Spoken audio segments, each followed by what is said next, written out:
Saglit lang kapatid, sinabi sa kanya ni Jesus, "Ako ang muling pagkabuhay at ang buhay. Ang sino mang sumasampalataya sa akin, kahit mamatay, ay muling mabubuhay. At sino mang nabubuhay at sumasampalataya sa akin, ay hindi mamamatay kailanman." Naniniwala ka ba sa sinabi ko? Amen. Ngayong inaalala natin yung mga mahal natin sa buhay na namayapa na, pag-usapan natin yung nagbibigay ng buhay. Hindi lang nagbibigay ng buhay, siya mismo ang buhay.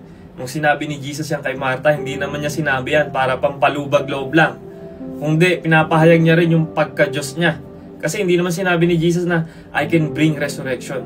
Sabi niya, "I am the resurrection." Dahil ang eternal life po, hindi mo matatagpuan yan sa kahit anong religion or rituals or good works or mabuting gawa mo, but in Christ, a living relationship with Christ Himself. Kailangan mong ipanganak muli. At yung kamatayan na kinakatakutan ng mga tao, nawalan ng kapangyarihan. "O death, where is your victory?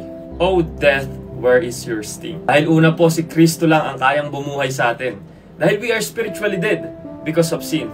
Kasi kung wala ka kay Kristo, you may be physically alive, di ba? Humihinga ka, masaya ka, tumatawa ka, but you are dead inside. Dahil siya lang po ang daan papuntang langit. Malinaw po ang sinabi niya, "I am the way, the truth, and the life. No one can come to the Father except through me." Yan po ang sinabi ng Panginoong Jesus. Kaya kung wala ka pa kay Kristo, you might be breathing, but without Christ, you are not living.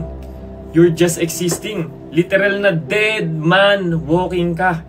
So surrender your life to Him, because today is the day of salvation, and He will give you a new life and a new desire. He will change you from the inside out, and you will receive that gift of eternal life na binibigay niya sa atin dahil tinapos niya na lahat sa cross. Amen?